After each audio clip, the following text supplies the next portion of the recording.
Pues buenas tardes a todos. Vamos a empezar hoy el tema de hoy y hoy vamos a hablar de ecosistemas o del ecosistema y pues vamos a tocar brevemente en lo que es y porque pues es un tema muy amplio.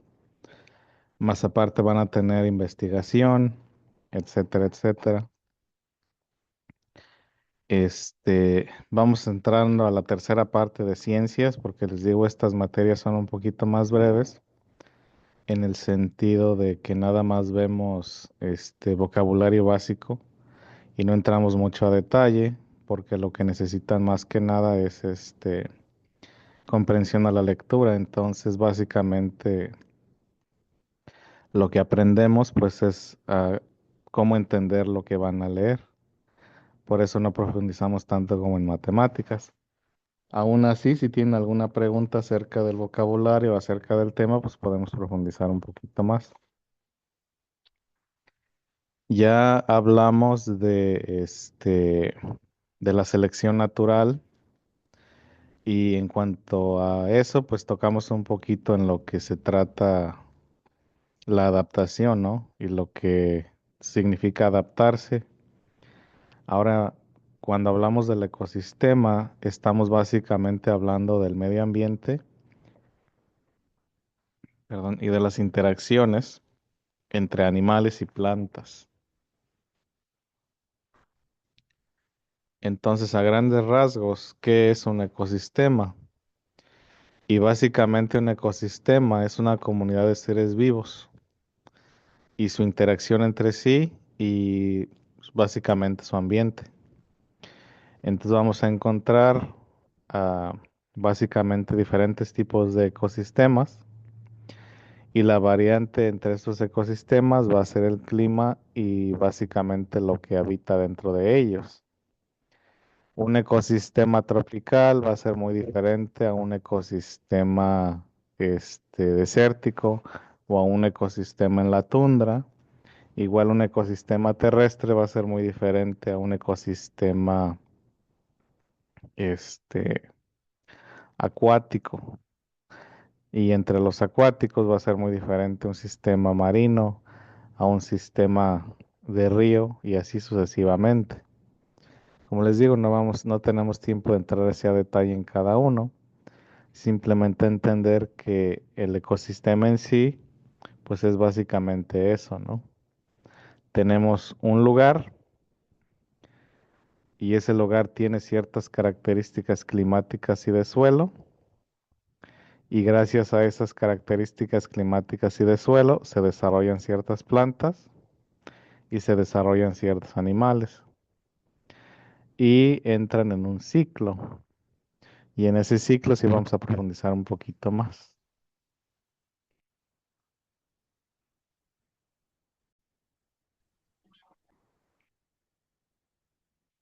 Pues aquí tenemos una ilustración breve de los varios tipos de ecosistemas. Buenas tardes. Como ven, pues simplemente los podemos dividir en dos. Ay, ay, ¿qué pasó aquí?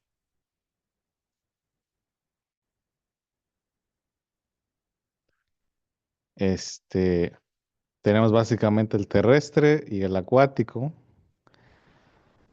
y hay subdivisiones, pero básicamente el sistema de funcionamiento pues es muy parecido entre ellos, ¿sí?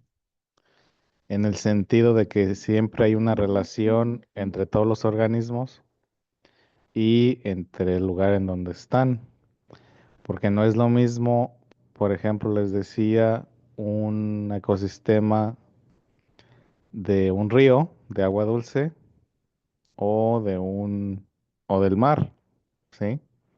Por el simple hecho del tipo de agua.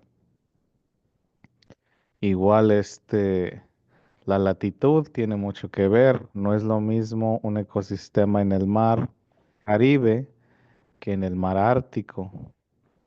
Entonces, todas esas variantes van a ser básicamente elementos indispensables en cuanto al tipo de flora y fauna que se desarrolla ahí, ¿sí? Ahora, la clave de todo aquí, como lo estábamos platicando ayer, es el suelo, el agua y el aire. Ya basándose en eso y en la variación de temperatura, va a haber ciertos animales y va a haber ciertas plantas, ¿sí?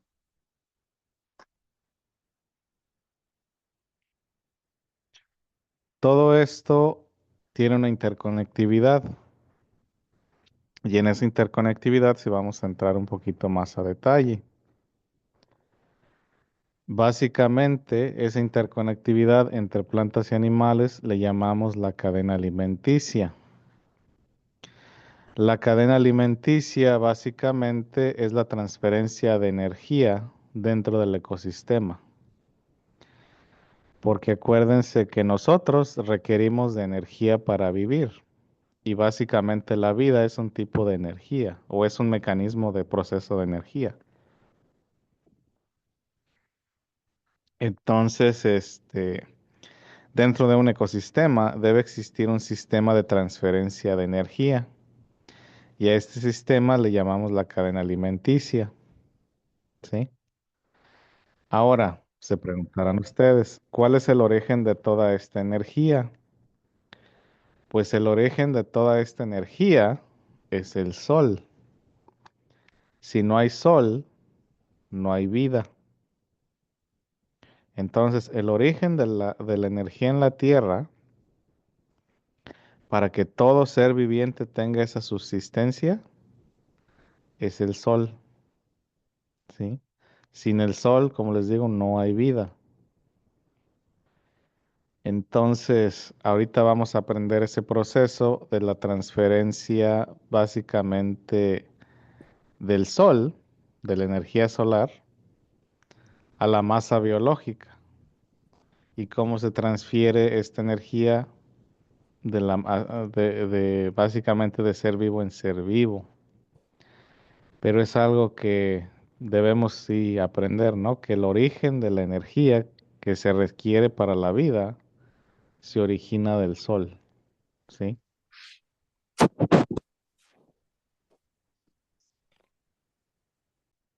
Preguntas. En conclusión, nomás el sol es el que es parte de todo lo principal de este texto, maestro. Es el principio, porque apenas hagan de cuenta que es como una pirámide, estamos en la punta y vamos hacia abajo. O más bien es la base, no es la punta, es la base y vamos hacia arriba. Entonces, como discutimos en la lección acerca de la célula, básicamente las plantas son las únicas que pueden producir sus propios, calorías. Y para esto utilizan básicamente el dióxido de carbono, perdón, en el aire, la luz del sol, el agua y los minerales que hay en el suelo. A este proceso se le llama fotosíntesis y en esa lección tocamos un poquito en la célula vegetal y en los cloroplastos, que son los que se encargan de este proceso, donde básicamente la planta utiliza la luz del sol y el dióxido de carbono del aire para producir sucarosa y esa sucarosa básicamente es la que mantiene a la planta viva. Y no solamente mantiene a la planta viva, sino que es la que da calorías a los animales herbívoros. Entonces, dentro de la cadena alimenticia, el primer proceso principal para obtener calorías es la conversión de la luz solar y del dióxido de carbono en sucarosa mediante este, la fotosíntesis, ¿sí? Entonces aquí la planta, siendo el primer organismo autosuficiente, o el único organismo autosuficiente en este planeta, convierte la luz solar junto con el agua, junto con el dióxido de carbono, en carbohidratos, para entonces estos carbohidratos alimentar a la misma planta y servir de alimento a otros seres vivos, ¿sí? Entonces, ¿cómo es que llega la energía del sol al resto? Mediante las plantas. Las plantas vienen siendo el intermediario entre el sol y el resto de nosotros, los seres vivos, ¿sí? Porque básicamente, si lo pensamos, en nuestra dieta, nosotros como humanos, ¿qué consumimos? Vegetales. ¿Y qué son los vegetales? Plantas. ¿Qué son las frutas? Plantas. También nos gusta el caldito de res, nos gusta el pollo asado. ¿Y qué comen las reses? ¿Qué comen los pollos? Plantas. Y entonces la planta es el inicio de esa cadena, básicamente, o es el factor de esa transferencia de energía del sol hacia el resto de nosotros.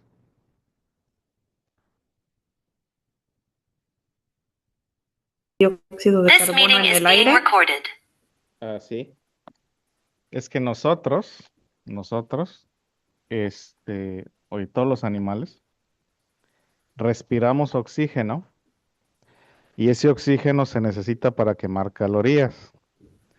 Entonces, al quemar una caloría o al quemarse cualquier cosa o al quemarse un carbohidrato, se genera dióxido de carbono y ese dióxido de carbono es lo que nosotros exhalamos.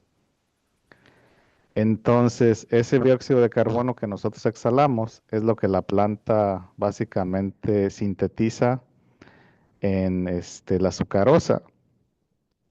Entonces, la planta respira el dióxido de carbono, lo inhala y exhala oxígeno y nosotros usamos ese oxígeno para respirar. Entonces, ahí también entra el ciclo del oxígeno, ¿sí? Por las Este, plantas.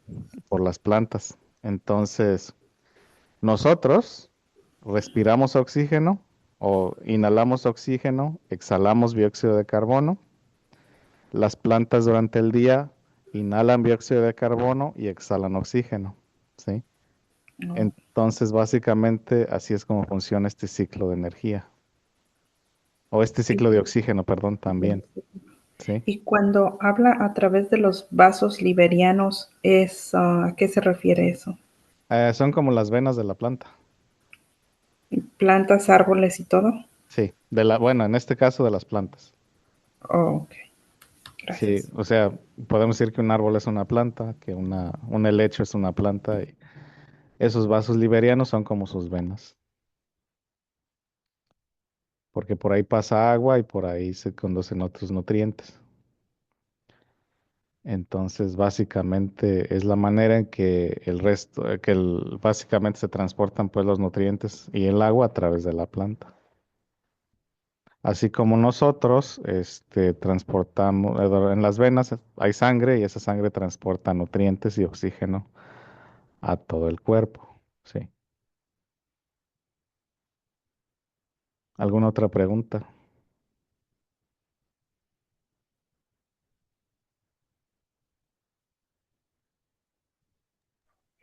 Lo mío no es una pregunta, pero entonces por eso es que se dice o normalmente se tiene la idea de que entre más árboles o más plantas, entonces hay más oxígeno y entre menos plantas hay, nosotros tenemos menos probabilidades también de sobrevivir porque las plantas son las que producen el oxígeno, ¿no? Sí, es que eso pasó en la primera extinción masiva, porque antes, durante ese tiempo, en ese periodo de tiempo, había muchas plantas y el nivel de oxígeno era mayor. Entonces, gracias a ese nivel de oxígeno mayor, había animales más grandes y había pues más, abundancia. Ya después se murieron esas plantas grandes, entró esa edad de hielo y también se redujo el nivel de oxígeno en el aire, pero sí hay una relación directa entre la existencia de plantas y la calidad del aire, básicamente la concentración de oxígeno en el aire. Siempre va, no sé si hayan tenido la experiencia, por ejemplo, de que en un lugar alto, donde hay poca vegetación, es un poquito más difícil respirar. Es la altura, pero también es la falta de vegetación. Y si vamos a un lugar más boscoso o con más plantas, el aire hasta tiene otra, no sé, otra sensación. No les sabría explicar. Les diría que se siente como el aire limpio, no sé. Sí, yo sé. Se siente hasta como que más vida Como más cuando fresco, está más. uno. Ujú. Sí. Pero Entonces, entonces el aire, por ejemplo, es muy diferente el aire, por ejemplo, de un desierto al aire que estamos aquí, a un aire de un bosque. sí, es diferente. Porque el aire de un desierto es más seco, este, y básicamente, pues tiene menos concentración que un aire en un lugar más húmedo y más lleno de plantas. Y más, te hace más daño para tu cuerpo. Pues no en sí daño, lo que haría daño más es que nada el polvo, pero en el caso de la concentración de oxígeno, pues Porque allá estaría. en Lancaster es casi más desierto y Ujú. cuando yo voy para allá, mi hija siempre va al hospital y dicen que porque es el aire está más seco, más polvoso de todo. Y Sí, una vez ahí encontré a otras familias que decían que vivían ellos para acá y que desde que se mudaron para allá, el aire les hacía como el asma, algo así. sí, porque es más irritante. Ujú. Está seco, tiene más polvo y es más irritante, sí. Y también pues de todas maneras, donde hay más plantas, hay más oxígeno, hay más sombra, hay más humedad, porque las plantas también sudan. Entonces en el proceso también de esto liberan agua. Ah, ya le puedo cambiar. Sí, Ahora ya la planta básicamente genera este, ¿cómo se llama? Esos carbohidratos, se me va la onda. Ahora van a existir tres consumidores, hasta cuatro, dependiendo qué tan, si lo vemos como una cadena o si lo vemos como una red. Vamos a verlo ahorita básico como una cadena. Entonces, del sol, esa energía llega a la planta y se sintetiza en carbohidratos. El consumidor primario es el animal herbívoro. Herbívoro quiere decir que solamente come plantas. Entonces, ese animal herbívoro es el primer eslabón en esta cadena. Adquiere sus adquiere sus calorías de la planta, ¿sí? Y esas calorías las sintetiza en proteínas, en grasas, etcétera, etcétera, ¿no? Para poder construir su propio cuerpo. A ese animal se lo come otro animal y a ese le vamos a llamar el consumidor secundario. En el consumidor secundario es lo que llamamos el animal carnívoro, ¿sí? El animal carnívoro se come al animal herbívoro y de ahí es de donde obtiene sus calorías para producir otra vez sus propias proteínas y satisfacer básicamente sus necesidades alimenticias. El consumidor terciario se puede dividir en dos o tres tipos, pero básicamente es el que se come al otro animal. Aquí esta gráfica no está muy convincente, no encontré otra más sencilla o mejor explicada, simplemente porque esta es súper sencilla. Pero básicamente el consumidor terciario se puede comer a otro depredador o se puede comer a un herbívoro. No necesariamente es una cadena así estrictamente hablando, ¿sí? Entonces, una rana se puede comer una rana más pequeña. Aquí ponen como ilustración a la mariposa, a la rana y a la serpiente, simplemente porque es una explicación más simple que va en una cadena directa, pero en sí no es algo tan simplista y tan sencillo, ¿sí? Porque si hablamos, por ejemplo, de un lagartijo se puede comer a una rana y también se puede comer a una mariposa. Y lo podemos considerar o secundario o terciario, dependiendo a quién se coma. Pero básicamente, esta cadena alimenticia va del vegetal al animal que come vegetales y al animal que come animales, sin importar qué tipo de animal sea, ¿sí? Ahora, la siguiente parte es el animal carroñero, pero eso ya sigue en la diapositiva, en la siguiente. Entonces, déjenles doy espacio para copiar. Sí. Como el sol es la energía para iniciar cualquier vida. También se le puede llamar energía como a la luz solar, eléctrica. Mm, no, bueno, es que energía básicamente es lo que se necesita para realizar una acción. Entonces aquí estamos hablando de que el sol envía calor, envía rayos solares a la Tierra en manera de calor, en manera de radiación. Y ese calor y esa radiación son los que utiliza la planta para, Vivir. para procesar, para hacer este proceso de la fotosíntesis, ¿sí? Entonces, básicamente, es energía calórica, es energía fotónica, o sea, luz, la que la planta utiliza. Es básicamente, está convirtiendo calor y luz en, en carbohidratos. Sí, porque yo tenía una planta y estaba chiquita y se estaba poniendo fea y la saqué hacia afuera del apartamento donde había una luz que nunca se apagaba y de repente fue creciendo y se fue poniendo bien bonita. Entonces, siempre que alguien dice que ya su planta está fea, le digo, ponla en una lámpara que le pegue la luz. Si no puedes ponerla en el sol, eso también le ayuda. No, sí, o sea, es luz y calor. O sea, básicamente el sol, pues es quien nos provee de las dos cosas. Sí, porque hace poco alguien de Perú estaba haciendo que las plantas puede tener energía de las plantas.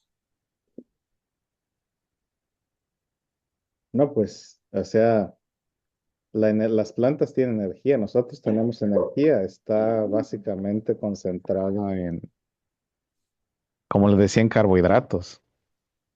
Ujú. Entonces, ya cuando entremos en tema lo de física, vamos a ver los tipos de energía y vamos a definir energía. Pero aquí esto, en este caso, pues es básicamente, ¿cómo se llama? La energía calórica y fotónica que se convierte, como le digo, en carbohidratos para las plantas y para que las plantas la transmitan a los otros seres vivos. Ok, gracias, maestra. Sí, de nada. Yo, This meeting is being recorded. Sí, pero no sé si tenga que ver con el tema. Está hablando sobre los herbívoros y carnívoros, ¿verdad? De los animales. En este caso, los humanos que venimos siendo, pues obvio, comemos carne y plantas, pero ¿cómo le llamarían eso? a nosotros somos de la clase omnívoro. ¿Omnívoro? Omnívoro, sí. Ok, gracias. Sí, de nada. Sí, o sea que nosotros necesitamos tanto plantas como animales para vivir. No podemos llevar una dieta 100% carnívora, ni podemos llevar una dieta 100% vegetariana. Nosotros evolucionamos como seres omnívoros. Necesitamos plantas para obtener vitaminas, para obtener fibra dietética, para obtener minerales y necesitamos animales para obtener proteínas, para obtener colágeno, etcétera, etcétera, etcétera. Entonces nosotros como humanos necesitamos una dieta pues balanceada y se nos considera a nosotros carnívoros. Ahora, en la edad moderna no tenemos depredadores. Antes sí, ya no. Antes sí teníamos depredadores, no éramos la punta de la lanza o la punta de la pirámide, sino que éramos depredadores. Entonces, depredadores éramos presa también. Ya ahorita somos depredadores y no tenemos quien nos case. Estaba oyendo hace poquito en un video de esos cortos que salen a veces y yo esto no sé si sea cierto o no, que nosotros tenemos un reflejo de que si nos tocan los pies cuando estamos dormidos o si sentimos aire cuando estamos dormidos, es un reflejo a raíz de que uno de nuestros depredadores nos agarraba de los pies para llevarnos y comernos. Esto yo no sé si es cierto o no, y yo nunca lo he experimentado, así que quién sabe, pero de que éramos presa, pero ya no.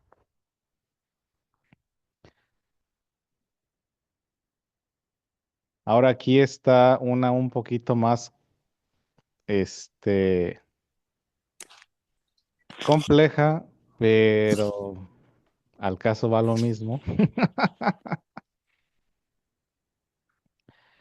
Tenemos los consumidores terciarios y los consumidores terciarios Buenas más tardes, maestro. buenas tardes, son más por definición los que consumen organismos muertos, animales muertos, como los buitres o las ah, cosas esas larvas, etcétera, ¿no?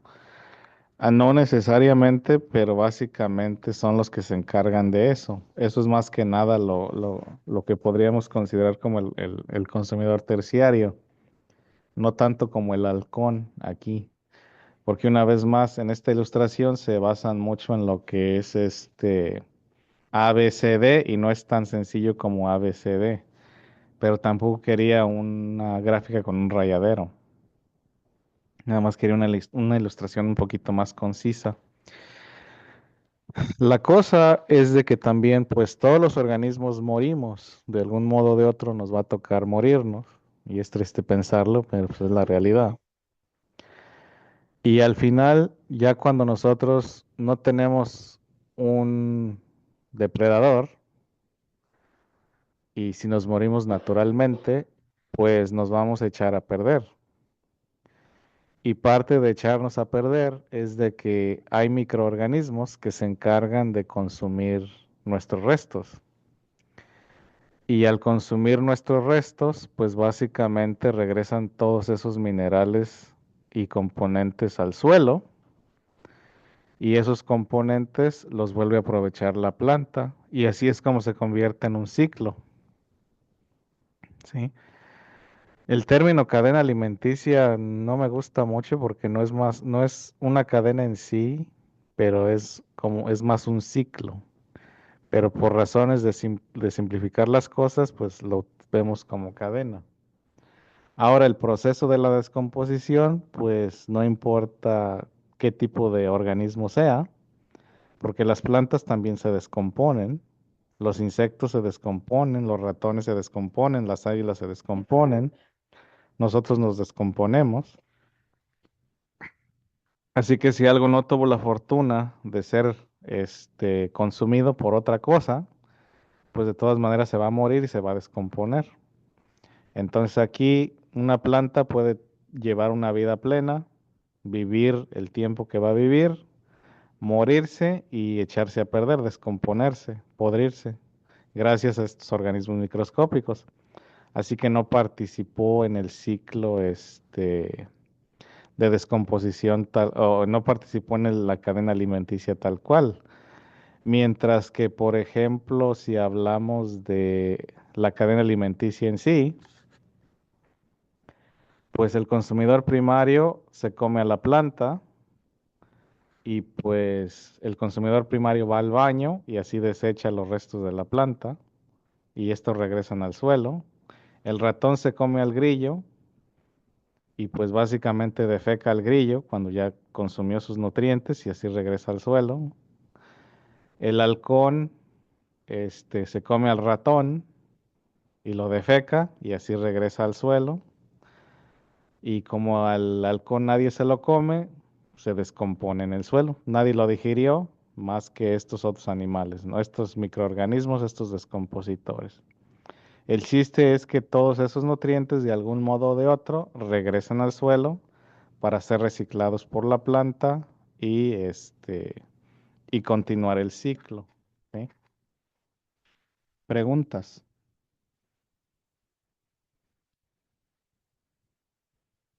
Entonces déjenles doy un momentito.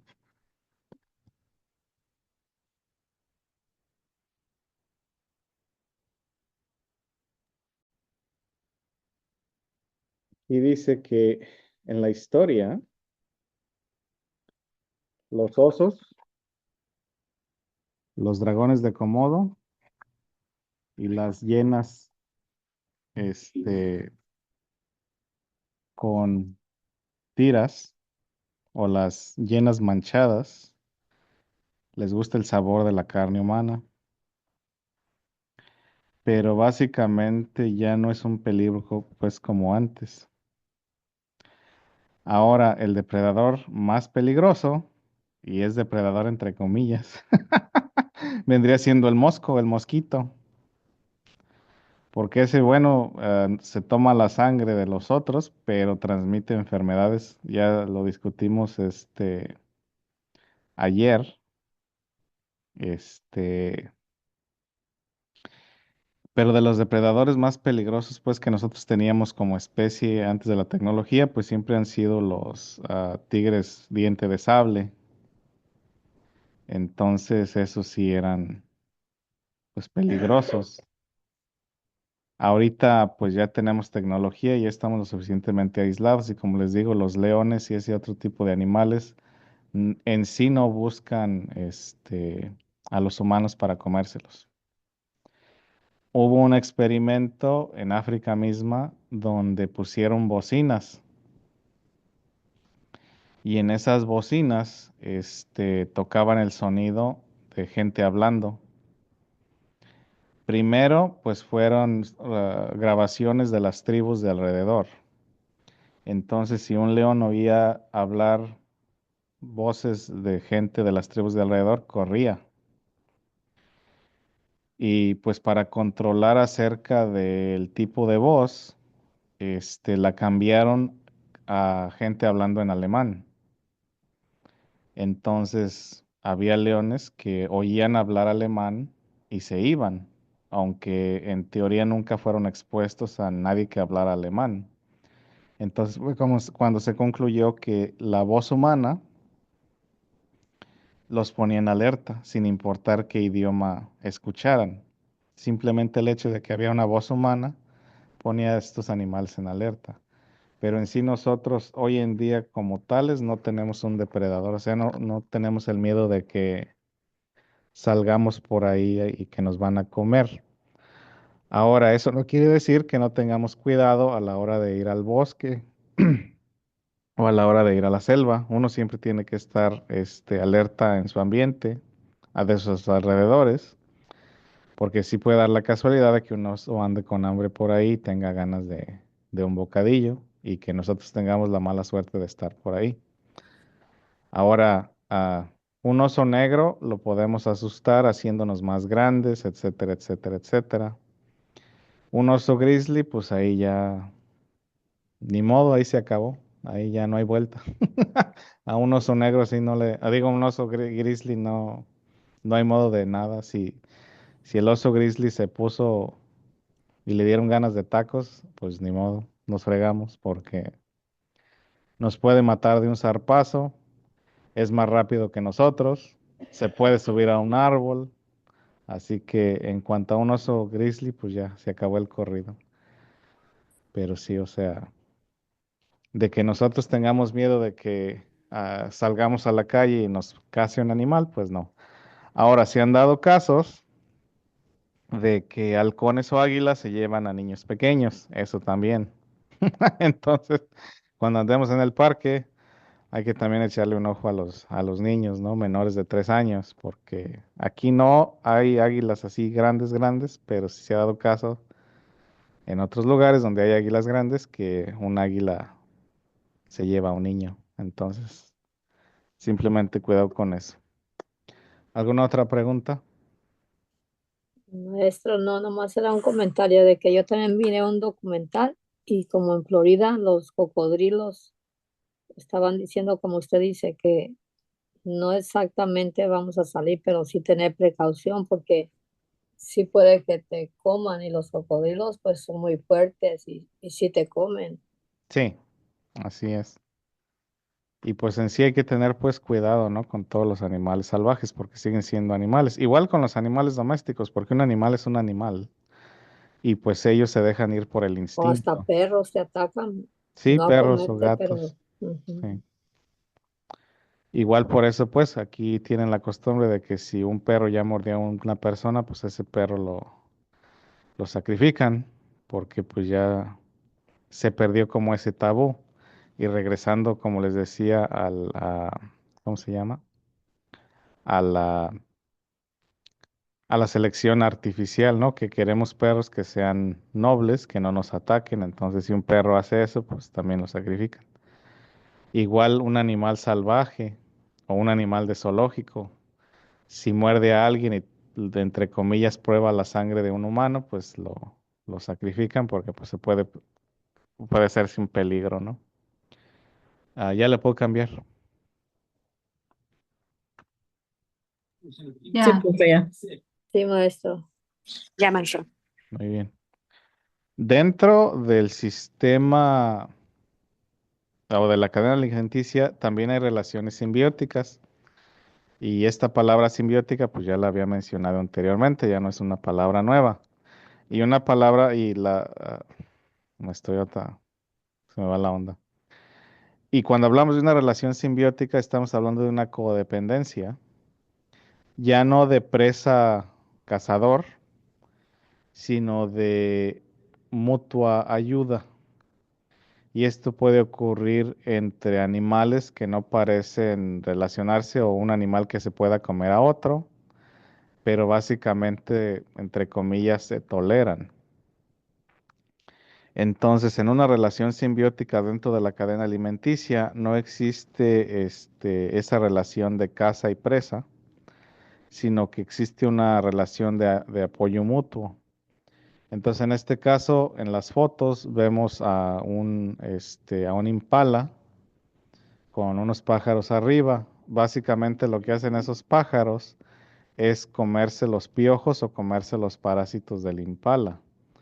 Y si vemos también acá en la foto de abajo, vemos a un tiburón y pues ese tiburón también lo están limpiando de parásitos y de otras cosas. Entonces aquí el tiburón, en vez de comerse esos pescadillos que andan ahí junto a él, los deja porque le sirven para que se limpie y para mantener su piel sana. Entonces, a este tipo de relaciones le llamamos relaciones simbióticas, donde no es una relación de caza y presa, sino que es una relación de apoyo mutuo, ¿sí?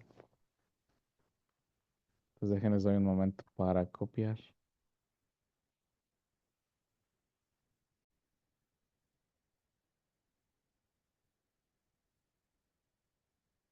Ahora, también dentro del balance biológico existen situaciones donde básicamente hay agentes destructivos, donde ya la relación no es de ayuda mutua, sino de dependencia pues no muy buena que digamos. Entonces, lo opuesto a una relación simbiótica es una relación parasítica. Un parásito básicamente lo que hace es robarle los recursos a otro ser vivo, ¿sí? Y depender 100% de ese ser vivo. El problema es que lo puede llevar hasta la muerte. Entonces, en las relaciones parasíticas, aquí no hay un apoyo mutuo, sino que una entidad le roba a la otra entidad hasta que la mata. Y ya entonces se mueve a otra entidad. Aquí esta foto fea, muestra a un piojo de mar succionándole la sangre a ese pescado, o a ese pez, todavía está vivo, o no ha sido atrapado por ese pez. Este, y así hay muchos otros parásitos, también a nosotros como humanos, pues nos aquejan parásitos, ¿no? Eh, por eso a veces tenemos que desparasitarnos, etcétera. Y estos parásitos pueden estar en la piel, pueden estar en el estómago, pueden entrar a los diferentes órganos. Entonces, esto viene siendo un parásito. Los parásitos pueden ser plantas o pueden ser animales. O sea, no solamente un parásito es exclusivamente un animal, sino que puede también ser una planta o puede también ser un hongo. Y todo ser vivo, pues puede ser atacado o ser víctima de un parásito. Un árbol puede tener parásitos. Este, un, una persona puede tener parásitos, etcétera, etcétera, ¿no? Entonces, en el caso de esta relación, pues no hay ningún beneficio mutuo, sino que es el beneficio para una sola persona y la otra persona, no persona, perdón, la otra o el otro ser vivo, pues se friega, ¿no?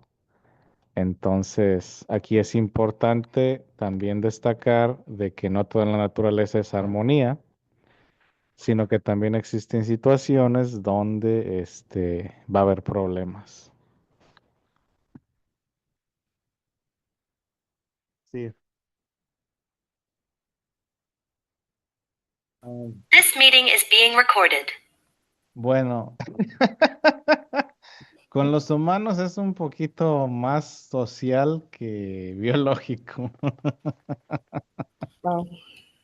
Este, porque sí, pues podemos considerar pues que algunos humanos son parásitos, pero eso es más delicado. No, no, no me refería a eso. Me refiero, por ejemplo, usted sabe como eso que dicen que cuando comen como carne de puerco y que si no estaba bien cocinado, que tenía bacteria que se te mete al cerebro y termina matando al ser humano. Entonces, como un parásito que también atacó al cerebro del ser humano, ¿verdad? Sí, Las plantas, por ejemplo, una rosa simplemente si contiene parásitos, no sé cómo se le llaman, larvas de las moscas, empieza a morirse y a comérsela. Otros, como puso usted el ejemplo del pescado, a eso me refiero. sí. En el caso del cisticerco, pues sí, esos son parásitos y esos pues afectan a los porcinos y nos afectan a nosotros. Ahora, en el caso de la mosca esa que dice usted, esa no es un parásito en sí, es un depredador. Entonces, cuando hablamos de un parásito, es de que básicamente este organismo entra y vive con ese otro organismo. Entonces, una mosca lo que hace es, pues, ataca la rosa o ataca la planta, se la come y se va y busca otra. Un parásito se queda pegado ahí. Entonces, no diferenciemos entre lo que es el parásito y lo que es el depredador. El depredador va a atacar y se lo va a comer a uno y va a seguir y va a buscar otro. El parásito es friegaquedito, es cuchillito de palo. Ese se va a estar ahí y poquito a poquito nos va a ir quitando la vida hasta que nos la quita. Entonces, las manchitas que le dan a veces a los cítricos, pues esos son parásitos. Ciertos hongos también son parásitos. porque básicamente se pegan pues al organismo. Igual las lombrices que le dan a uno son parásitos porque viven adentro de uno. Entonces, cuando yo hablo de un parásito o cuando hablamos de parásitos es porque viven adentro o viven del organismo, no porque se lo comieron, sino porque le están consumiendo la vida poco a poco. No sé si entendamos bien la diferencia. Sí, ahora sí ya entendí mejor, maestro. Sí, Gracias. sí, de nada. Sí, porque una cosa es ser el depredador de un animal. Por ejemplo, nosotros no somos parásitos de las vacas o de los pollos, porque básicamente les damos mate y nos los comemos y se acabó. Si fuéramos parásitos de esos animales, viviríamos adentro de ellos o viviríamos pegados a ellos y les estaríamos consumiendo la vida poco a poco. Entonces, eso es lo que hace un parásito, que es muy diferente a un depredador. Un depredador da mate, consume y continúa su vida. El parásito se pega, vive adentro del organismo o junto al organismo, pero lo que es literalmente pegado a él y le va consumiendo la vida poco a poco. Porque lo que hace el parásito pues es que permite que el otro organismo coma, tome agua y se mueva, y gracias a eso es como se está alimentando, ¿sí? Porque no sale a buscar sus propios nutrientes, les está robando los nutrientes directamente a este otro organismo. Aquí en Estados Unidos en los años 20 y en los años 30 del siglo XX se ponía de moda que la dieta de las lombrices y la gente se comía los huevecitos de las lombrices, los vendían en paquetes para adelgazar, porque básicamente eso es lo que va a hacer el parásito. Yo voy a comer, yo voy a ingestar mi comida, pero quien va a aprovechar esa comida es el parásito, no yo. Entonces hacían esas cochinadas, a veces inventaban cada cosa, pero bueno. Entonces esa es la diferencia, ¿no? Entre un depredador y un parásito. ¿Sí? ¿Alguna otra pregunta?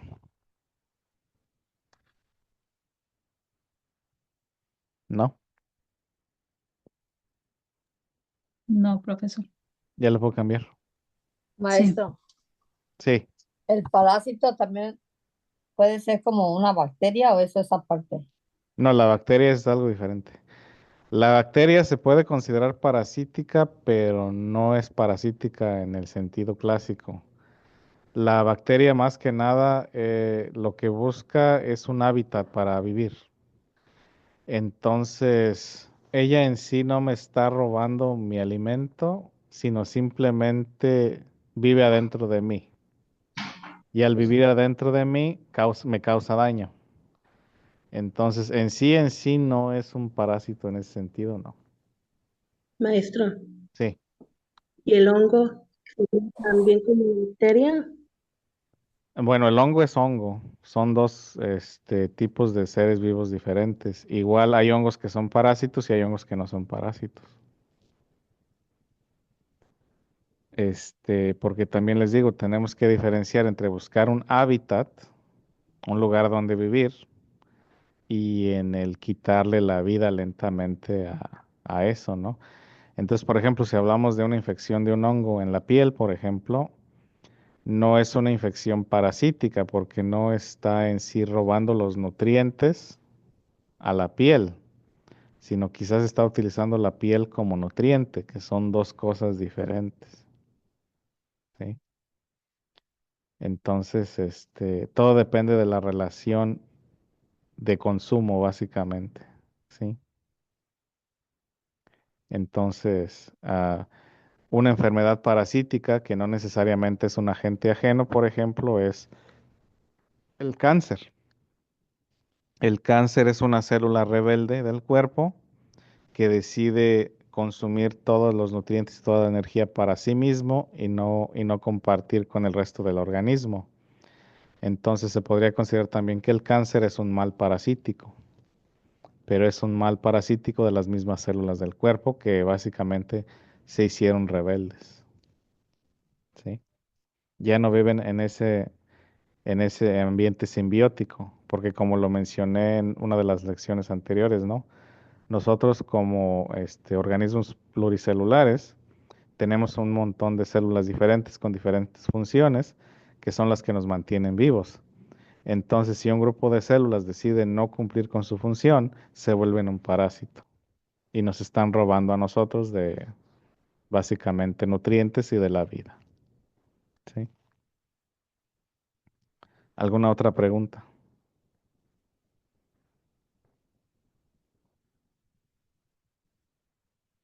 Ya le puedo cambiar. Sí. Sí. Ahora, dentro de ese ecosistema, dentro de esa interacción entre lo vivo y lo no vivo, existe un balance muy, muy delicado. Entonces, en lecciones anteriores hice mucho hincapié acerca de los cambios rápidos. Y los cambios rápidos pueden ser tanto ambientales como en las poblaciones, ¿sí? Básicamente, en un ecosistema tenemos agua, tenemos suelo, tenemos aire y tenemos básicamente temperatura, ¿no? Y gracias a eso hay diferentes tipos de plantas, diferentes tipos de animales que básicamente coexisten y tienen una relación de dependencia unos con los otros, unos simbióticos, otros de presa y cazador, otros parasíticos, etcétera, pero ahí están, ¿no? Ahí existen en ese ecosistema. Si hay un cambio en ese ecosistema, el equilibrio se rompe, puede quebrar la cadena y es cuando llevamos a la extinción a ciertos miembros de de ese ecosistema o posiblemente la alteración total de la cadena alimenticia. Y eso puede ser por factores ambientales y también puede ser por factores humanos, ¿sí? Entonces vamos a explorar un poquito, más que nada, lo que ha hecho el ser humano para desequilibrar estos sistemas. Porque aunque no queramos aceptarlo, nosotros también somos parte del ecosistema, pero también somos parte del problema y de la destrucción de dicho ecosistema. Entonces déjenles doy un momento para copiar y ahorita entramos a detalle.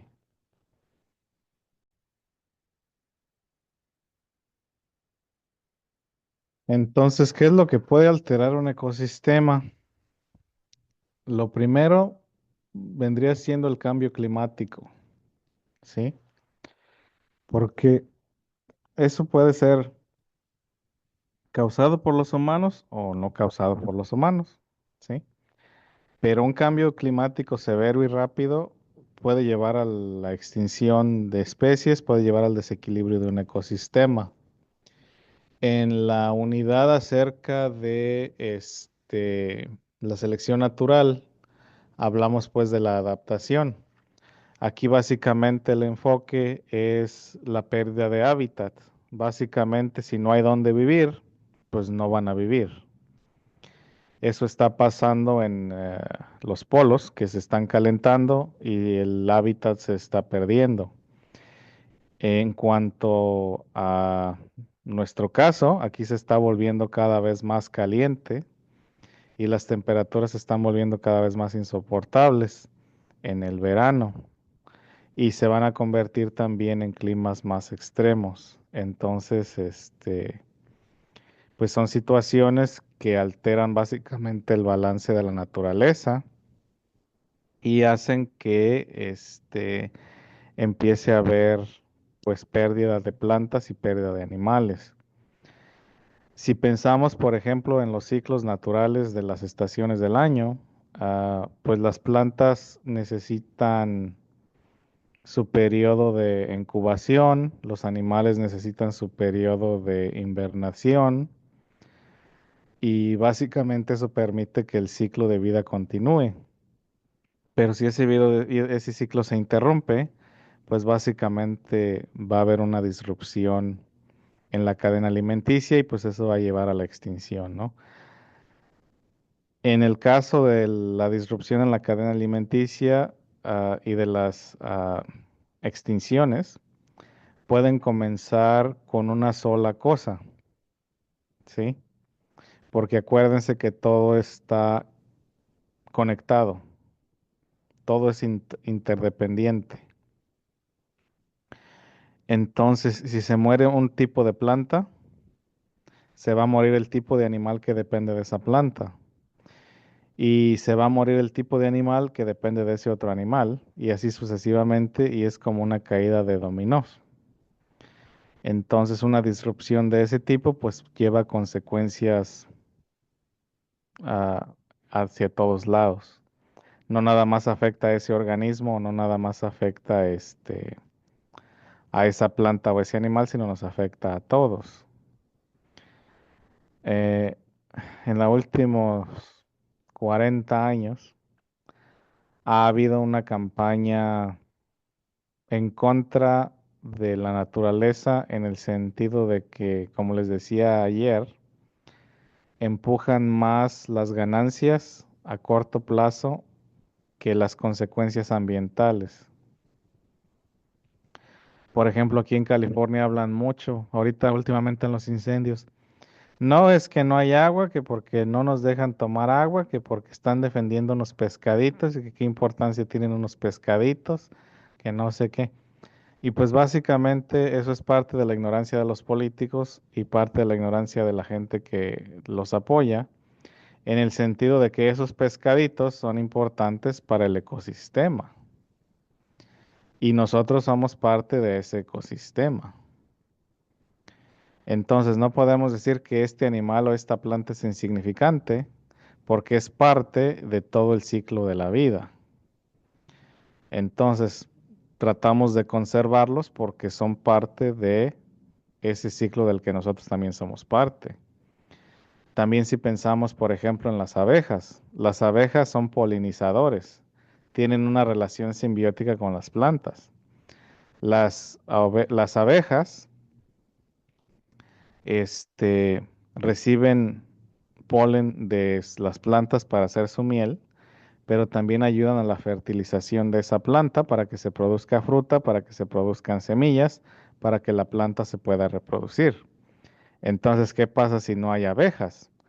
Esa planta ya no se puede reproducir y se va a llevar a la extinción. Y si no existe esa planta, nosotros no podemos comer ese fruto y perdemos parte de nuestra nutrición. Entonces, aunque nosotros no queremos aceptarlo, también somos parte de ese ecosistema y a la hora de interrumpir ese ecosistema, pues también nosotros nos afecta. Ahora, en los casos que siguen, vamos a hablar precisamente de eso, de cómo afectan esos cambios a los humanos. Entonces, una de las disrupciones más catastróficas que pueden ocurrir son las del cambio climático. Las que siguen son catastróficas, pero no tan catastróficas.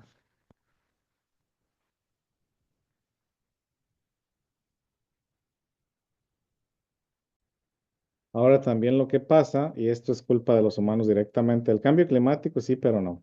O sea, ahorita el cambio climático que existe en el momento sí es por culpa de los humanos. Pero ha habido cambio climático a través de la historia de la Tierra. Ahora, lo que sí es culpa directamente de los humanos es la introducción de especies extrañas, de andar trayendo animales que no le corresponde a cierto ambiente. Esto ocurrió en el intercambio entre Europa y América y también el intercambio entre América y y el Pacífico Sur, donde básicamente llegaron animales a lugares donde básicamente eran completamente desconocidos. Y uno de los ejemplos más claros de esto es el dodo. El dodo era un pájaro terrestre de las Islas Cook, que básicamente no tenía depredador. Era un animal que evolucionó absolutamente tranquilo. A él no le pasaba nada porque nadie se lo quería comer. Entonces no desarrolló la habilidad de volar, no desarrolló la habilidad de hacer nidos en árboles porque no era necesario. Entonces este animalito pues hacía su nido donde le daba la gana, en el suelo, sin problemas porque no había quien lo molestara. El problema fue cuando llegaron los europeos y los europeos llegaron con ratas y llegaron con vacas y llegaron con puercos y llegaron con otros animales. Entonces, ¿qué pasó con este animal? Que básicamente un gato pues lo predaba porque pues este animal no sabía lo que era un gato y no percibía ningún peligro, así que era fácil para el gato comérselo. En el caso de los ratones, pues se comían los huevos porque estaban ahí tirados en el suelo, como si nada. O en el caso de las vacas o los puercos, pues los puercos se los comían o las vacas pues al caminar pisaban. Una vaca no le importa dónde pisa, simplemente pisa. Y eso llevó a la extinción del dodo. En la cultura popular los ponen como animales tontos, pero no es que sean animales tontos, o no es que fueran animales tontos, simplemente que en su ambiente pues no había depredadores para ellos y ellos no entendían, o sea, no tenían un concepto de preservación de esa manera. Entonces llega una fuerza foránea que los invade y los acaba, porque ellos simplemente no entendían que había peligro y no tuvieron el tiempo suficiente para adaptarse a ese peligro y lo llevaron a la extinción. Hay otras situaciones, por ejemplo, también en este continente, donde los españoles les gustaba soltar puercos, porque los puercos también son como los gatos, son animales que son domésticos cuando son domésticos, pero si los sueltas a la naturaleza se vuelven a ser salvajes. Entonces lo que hacían los españoles era de que en las islas soltaban puercos para que cuando regresaran de sus viajes hubiera algo que comer. Ya salían y los cazaban. Entonces, al soltar ellos puercos en estas islas, estos puercos no tenían depredadores y los animales locales de esos lugares tampoco conocían el peligro de los puercos, así que creaban ese desbalance en esos ecosistemas y destruían esos ecosistemas. Igualmente con los gatos. Ahorita el motor de extinción más grande de los pájaros en este planeta son los gatos por culpa de los humanos, porque los hemos llevado a lugares donde no les corresponde estar y los dejamos andar afuera. Y pues básicamente un gato está muy bonito y lo que ustedes quieran, pero es un depredador muy, muy eficiente. Entonces ahorita también la causa más importante de extinción de especies de aves es el gato doméstico, el Felis felis. Entonces, o el Felis domesticus. Entonces nosotros como humanos también tenemos culpa de ese tipo de situaciones porque andamos llevando animales a lugares donde no les corresponde estar. Porque básicamente en la cadena alimenticia es también parte de esa adaptación natural dentro de ese ecosistema. De que va a haber animales que no conocen que el otro animal es un depredador y se los va a comer y se le hace fresa fácil y se lo come. Ahora también existe la situación donde hay una competencia entre la especie nativa y la especie de afuera, donde la especie de afuera tiene una ventaja y por esa ventaja logra consumir los recursos de las especies nativas. Esto ocurrió en Australia también, donde llevaron perdón, donde llevaron conejos y los conejos no son nativos de Australia. Los conejos no comen animales, los conejos consumen plantas y se reproducen muy rápido. Entonces, como el conejo no tenía un depredador natural en Australia, se hizo plaga de conejos. Y básicamente devastaron no solamente a la flora y fauna local, sino también se empezaron a comer las cosechas de los mismos australianos. Entonces nosotros mismos nos fregamos y regreso a lo mismo. Queramos o no queramos, nosotros somos parte de ese ecosistema. Pues déjenles doy un momento para copiar. Y si voy muy rápido, díganme. Ahora, en este caso, hablamos también de políticas directas humanas. Este es uno de los casos más famosos, pero pues hay muchos más. Y es básicamente que durante la Revolución Cultural de China, el señor Mao Zedong veía que él tenía que, como parte de esta revolución, tenía que eliminar a las cuatro pestes. Las cuatro pestes eran las ratas, las golondrinas, las moscas y los mosquitos. Entonces había situaciones o había eventos donde toda la gente salía a buscar gorriones para matarlos y el gobierno les daba unos centavitos para por gorrión. Entonces básicamente extinguieron por completo a los gorriones, los mataron a todos. No quedó ningún gorrión en China. Entonces, ¿qué fue lo que pasó? Que en su lema de ningún grano de arroz más que para el pueblo chino, pues esos granos de arroz se los tragaron los saltamontes, porque los gorriones se encargaban de controlar la población de saltamontes. ¿Sí se acuerdan de la generación espontánea de Aristóteles?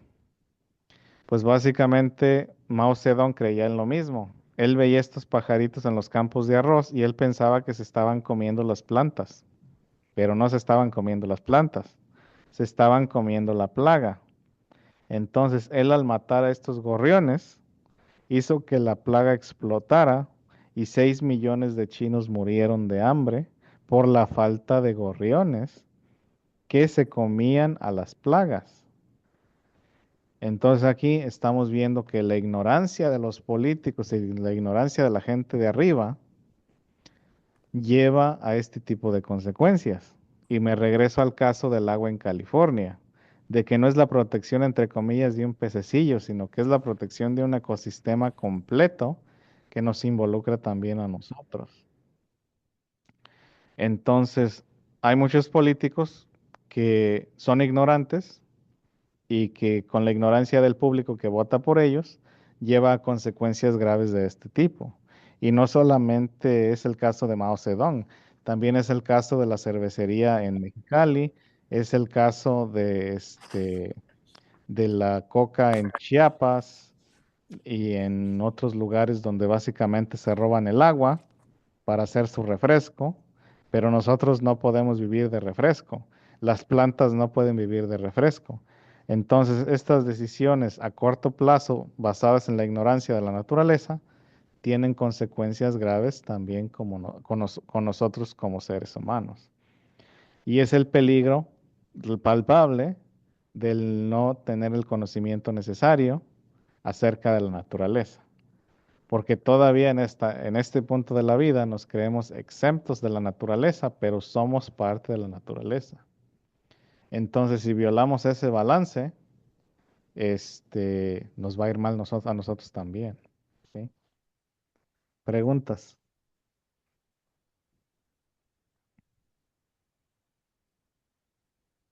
¿Me preguntas? Pues déjenme. Y pues ya lo siguiente es la actividad. Este, básicamente poner un poquito en práctica de lo que aprendimos ahorita.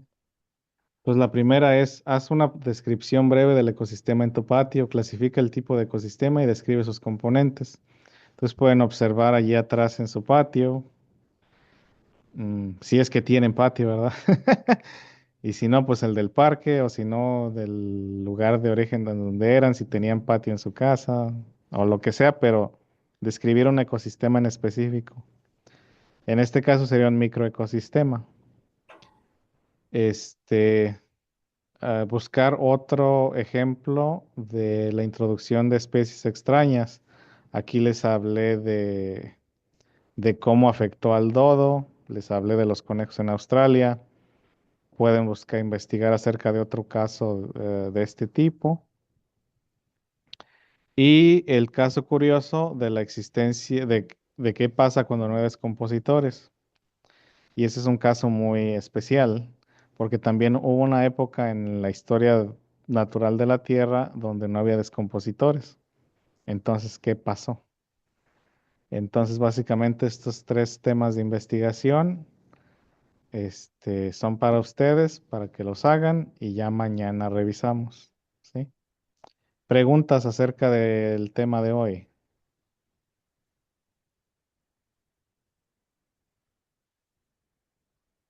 No, maestro. ¿No? Muy bien, Gracias, maestro. de nada. Entonces aquí están las preguntas de tarea, se las voy a dejar un momentito y que tengan muy buena tarde y nos vemos mañana. Adiós, maestro. Hasta luego. Gracias, maestro. Hasta mañana. Hasta mañana. Muchas gracias, maestro. Dios lo bendiga. Gracias igualmente. Adiós. Bye.